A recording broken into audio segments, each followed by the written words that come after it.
Vice President Sara Duterte, handa na raw po mga kaboses para sa kanyang impeachment trial. No? Ayon po ito sa kanya mga kaboses sa isa pong media interview matapos po itong bumoto sa kanya pong presinto doon sa Davao City. Yan po ang ating pag-uusapan ngayong araw mga kaboses. At syempre, sa araw rin po ng halalan kung saan mga kaboses ay meron na pong top 12, no? Sa oras po na ito mga kaboses na nag-shoot po tayo ng video na ito, unofficial pa lang po mga kaboses yung mga boto na ating tatalakayin ngayon. Ano po? Disclaimer lang, babasahin po natin yung mga posibleng karga mga kaboses sa top 12, no, na bagong senador mga kaboses na uupo sa ating bansang Pilipinas, no? At lalo na po magdidesisyon, kabilang po mga kaboses sa magdidesisyon, no, sa impeachment trial ni Vice President Sara Duterte. Yan rin po ang ating pag-uusapan. Kung ito bang mga posibleng manalo mga kaboses ay majority sa kanila ay buboto sa impeachment laban kay VP Sara Duterte. Lalo na po meron pong surprise, no? Na-shock po ang lahat mga kaboses sa resulta, no? Kasi kasama po sa top 12 si Bam Aquino at si Kiko Pangilinan. Yan po ang pag-uusapan natin ngayong araw. Welcome po dito sa ating YouTube channel, mga kaboses. Ako po yung kasama, Kaboses Wins, mga kaboses, sa Standpoint Analysis. Ngayon po babasahin muna natin, mga kaboses, ito pong artikulo mula sa Philstar, no? Mga kaboses, philstar.com. Ayon po rito, VP Sara ready na sa impeachment trial, no? Ano man ang kahihinatnan. Tiniyak ni Vice President Sara Duterte kahapon na handa na siya para sa kanyang napipintong impeachment trial anuman ang kahihinatnan nito. Ang pahayag ay ginawa ni VP Sara sa isang panayam matapos siyang bumoto para sa 2025 National Local Elections sa Davao City kahapon. Ayon po sa kanya, mga kaboses, no, ang issue ko lang naman ay ang impeachment. So sinasabi ko na nga na yung impeachment naman, kahit anong mangyari dyan, guilty or acquittal, handa na ako sa kung anong mangyari. Yan po ang pahayag ng Vice Presidente, mga kaboses. Aniya pa, ipinauubaya na niya sa kanyang mga abogado ang lahat ng paghahanda para sa kanyang impeachment case sa Senado, mga kaboses. Gayunpaman, itinuturo pa rin umano niya sa mga ito ang tamang direksyon.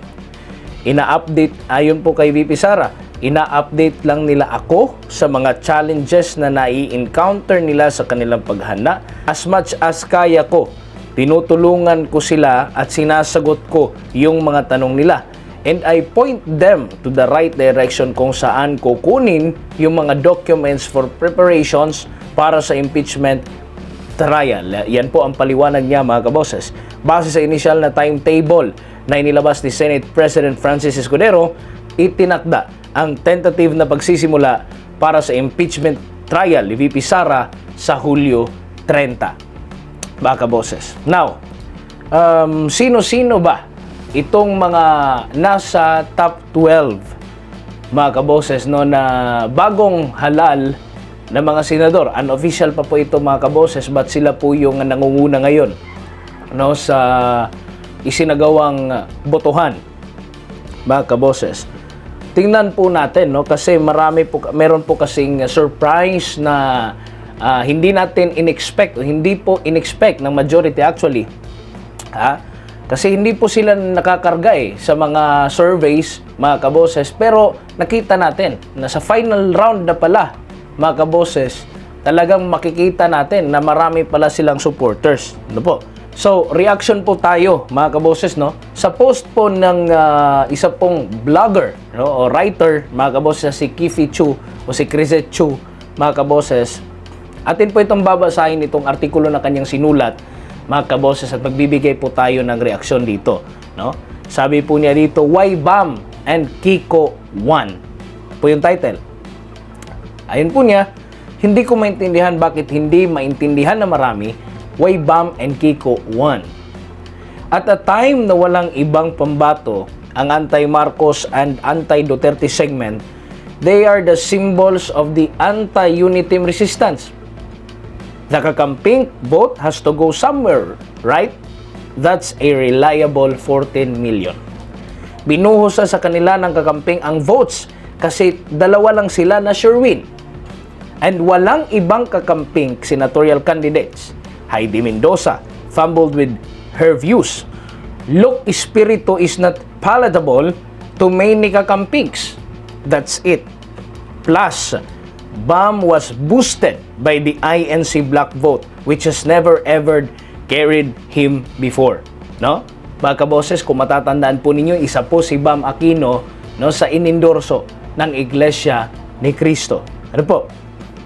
That's why I'm a little irritated that many kakampings don't appreciate and recognize the INC vote for putting BAM there sa top 3. It makes sense. The kakamping vote is 14 million. The INC vote is about 5 million. Guesstimate as they don't release figures, but that's the number more or less. And BAM was carried by Bangsamoro as well. So the 20 million votes very much makes sense. If BAM and the kakampings don't give credit where credit is due, last niya na ito. So stop the arrogance and acknowledge para di kayo matalo. Kiko got the kakamping votes, plus old Sharon fan votes, plus BBM supporter votes, plus Bangsamoro votes, which is not black vote. That's why he won't have the same numbers of BAM, who is propped by a black vote. Mga kaboses, sabi po ni Crisetcho, did you get some math? It makes sense. I am very sure as well, which is why I am okay with his win, that BAM will vote no impeachment for Sara. The INC very carefully, rigidly curated the 8 they chose. Ang galing-galing ng INC. Every vote made sense. Even Bong Revilla. They for sure extracted promises. I think Bong accepting the INC vote and promising not to support the impeachment has already driven a wedge in the Lakas CMD leadership. So possible mga kaboses, yung kandidatura ni Bong Revilla, since kabilang po si Bong Revilla, no, sa inendorso po ng INC, ay talo pa rin, no, kasi talagang na-drag down siya, pati siya mga kaboses, no, sa mga kontrobersya o syempre mga kaboses sa leadership din ng Lakas CMD. Ayon po kay Kifi Chu, ako, I believe that BAM will fulfill his end of the bargain. There's no choice for him. Isa pa, I watched that video where BAM said in an old interview that he was not in favor of PRRD being tried in The Hague. So when I saw that, I understood the INC support and come to think of it, BAM was never really aggressive against the Dutertes, which made him a more palatable kakamping to support. And lastly, it makes me smile that the Marcoses might have thought they've eliminated the Aquinos, but here is BAM. You have to remember the ultimate nemesis of the Marcos is the Aquino. And now we have an Aquino again, and if BAM honors their legacy, he will stand behind their principles and not be a Marcos Romualdez tuta.